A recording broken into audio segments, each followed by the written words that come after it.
And institutional investors have increased their gold positions by over 40% in the last 3 years. So maybe that's why the metal has outperformed the S&P 500 over the last 24 months, really over the last decade. But suffice it to say, things are beginning to accelerate. And, I think the worst thing you can do is get too caught up in the market daily moves, down 15 one day, down up 15 the next. The numbers are bigger, but the percentages really aren't. And if you look at what I said earlier, that in the last 213 days, we've seen gold go from 2,500 to 3,000. That's the fastest $500 price jump in history. But in essence, you're only talking, under a 15% or about a 15% gain, just over 50. In today's news recap, Goldman increases gold forecast to $3,300 an ounce by year end. Goldman Sachs Group Inc. ramped up its gold price forecast to $3,300 an ounce by year end, citing stronger than expected central bank demand and solid inflows into bullion-backed exchange-traded funds. The bank's increasingly bullish view on the precious metal was shown by the new forecast from analysts Lena Thomas and Don Strivin, who just last month upgraded their end 2025 price target to $3,100 an ounce. Official sector appetite could average about 70 tons a month this year, up from their previous estimate of 50 tons, they said in a note on Thursday. The precious metal has rallied 15% so far this year, extending strong gains last year that were partly fueled by the Federal Reserve's pivot to monetary easing. Prices this month breached the key psychological threshold of $3,000 an ounce for the first time, with investors seeking refuge in the haven asset as President Donald Trump's disruptive agendas on foreign policy and trade cloud the outlook for the global economy. The new $3,300 an ounce forecast reflects a pickup in purchases through the November through to January period, with central banks scooping up about 190 tons per month, the Goldman analyst said. There are also expectations that China may continue accumulating at a rapid pace for at least 3 years, they added. Central banks, particularly in emerging markets, have increased gold purchases roughly fivefold since 2022, following the freezing of Russian reserves, Thomas and Strivin wrote. We view this as a structural shift in reserve management behavior, and we do not expect a near-term reversal. Inflows into gold-backed ETFs had surprised to the upside, with renewed investor demand for hedges likely driving the expansion, the analyst said. They reiterated their view for 2 rate cuts from the Fed this year.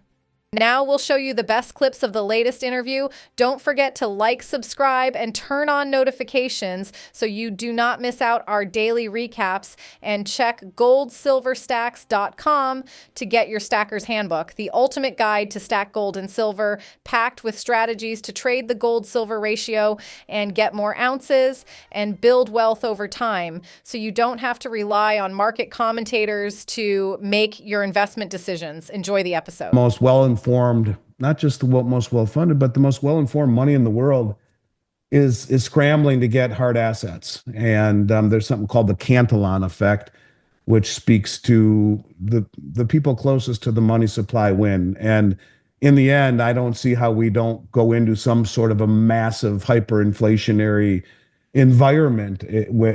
And in that environment, he or she who has assets wins. This entire experiment, my guess is he or she who loses least wins. And I think that that's where we're heading, to some sort of a correction in the equity markets. When you see the hedge funds bailing, when you see the insiders bailing, at the same time you see the retail investors, maybe the most heavily invested ever on a percentage basis, that's not a good omen. That's why so few people ever succeed in investing. And the big money has repositioned quietly into commodities and into short-term treasuries. Look at Warren Buffett. He has more treasuries on his balance sheet than the Federal Reserve does. He's got over $400 billion in cash.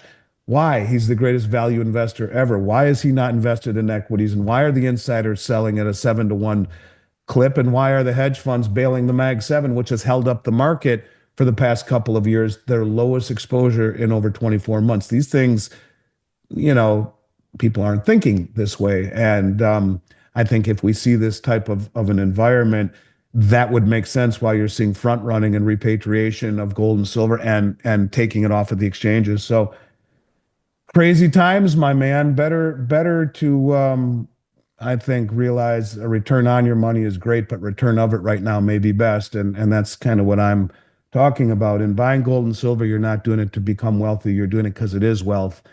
And after all of these years, over 5,000 mentioned hundreds of times in the Bible, you see the most well-informed traders in the world making an overt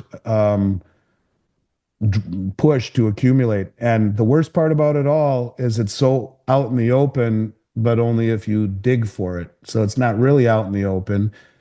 It's not out in the open because CNBC only shows us gold 1 out of 44 times at all-time highs, yet they show Bitcoin 9 times in that same progression. So there is an overt push, if you will, by the big money to accumulate and by the people who are supposed to be unbiased and reporting the truth, steering us away from that. So take that for what you will. To me, that's classic misdirection and done so for a purpose. You're guaranteed to lose purchasing power in the USD.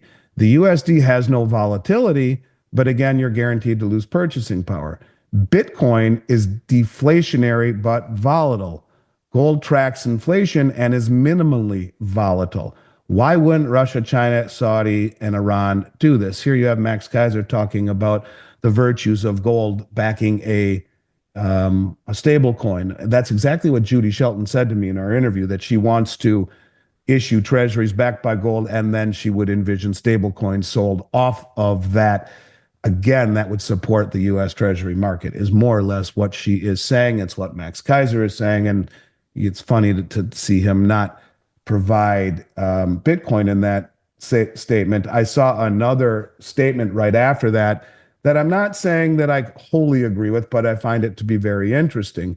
The statement was, it seems the whole point of Bitcoin was to provide liquidity for U.S. treasuries and quell domestic demand for gold while preparations will be made for a gold-backed U.S. treasury. No, well, there's Judy Shelton, including, most importantly, repatriation of all U.S. leased and rehypothecated gold. That's what we're seeing, right? We're seeing the gold flow back into the country. We're seeing people talk of issuing gold-backed U.S. treasuries. In today's news recap, silver price remains below $34 after Fed rate decision. Silver price holds on to gains after a previous session of losses, trading around $33.80 per troy ounce during Asian hours on Thursday. However, the non-interest-bearing metal faces pressure following the Federal Reserve's interest rate decision. As widely expected, the Fed maintained the federal funds rate at 4.25% to 4.5% during its March meeting, but reaffirmed its outlook for 2 rate cuts later this year. This stance aligns with forecasts of slower GDP growth and higher unemployment, counterbalancing concerns over rising inflation in the United States, potentially driven by aggressive tariffs imposed by President Donald Trump. Silver, a non-yielding asset, may have found support as U.S. Treasury yields declined, with the 2-year yield at 3.97% and the 10-year yield at 4.24%. Meanwhile, bonds gained traction following the Fed's decision to slow the pace of quantitative tightening, citing concerns over reduced liquidity and potential risks tied to government debt limits. Silver lease rates have surged due to shrinking stockpiles, particularly in London, as silver flows toward the U.S. to capitalize on higher prices. Banks and traders lease silver to ensure short-term liquidity for trading or operational needs. This shift has widened price gaps between major markets, with spot silver up 17% this year, outperforming other commodities. Additionally, physical silver transfers from Canada and Mexico are strained by tariffs, further tightening supply. Growing fears of a silver squeeze could disrupt trade for months. Now we'll show you the best clips of the latest interview, but first hit the like button, smash the subscribe button, and check the pinned comment because we're offering an exclusive discount on NordVPN, an essential tool for gold and silver stackers who value privacy and security. Make sure you safeguard your online activity and protect yourself from prying eyes. You're seeing the LBMA be bled dry and go from T+1 to T+8, which is basically 8 weeks, that is, which is basically a default. And they say it's a shortage of trucks and manpower. You're seeing massive inflows, about 80 plus million ounces of silver delivered into COMEX, the largest ever here in the March contract. And silver, 45% of the LBMA float delivered over the last 100 days or so. I mean, things are getting ridiculous. And then you see PSLV, which yesterday morning, or when the market opened up, we saw, you see the number here, 1,314,107 shares traded in 1 minute. There used to be days that you wouldn't see that many shares traded, and they were all dumped onto the market, shorting the market. And the reason that they shorted PSLV is that PSLV was starting to, have so much attention. They were going to have to go into the open market and buy a whole bunch of silver that have been suppressing the price forever. May just have lost the ability to do so easily anymore because they're not going to be able to offset these positions in London with massive unallocated positions when you have all these entities standing for delivery. People's Bank of China has added 600 tons of gold in 2024 that we know of, probably a whole lot more, not to mention what they purchased. But, this heavily unallocated paper gold to physical ratio market is breaking. And, when you realize HSBC, Scotiabank, JP Morgan, they depend on these derivatives and these unallocated gold to hedge their positions, they're not going to be able to take these massive naked positions anymore, these positions that have allowed them unabated to manipulate the market. Because as I've surmised for a long time, there are entities starting with the BRICS and now the United States that are getting wise, I think, to just how important physical is in a game that's rigged. When you see Jeffrey Gundlach come out, the bond king, saying, $4,000 gold is easy and in the cards, you're beginning to see a lot of big name people understand exactly what's happening. These are cash and carry exchanges where the price setting is far more realistic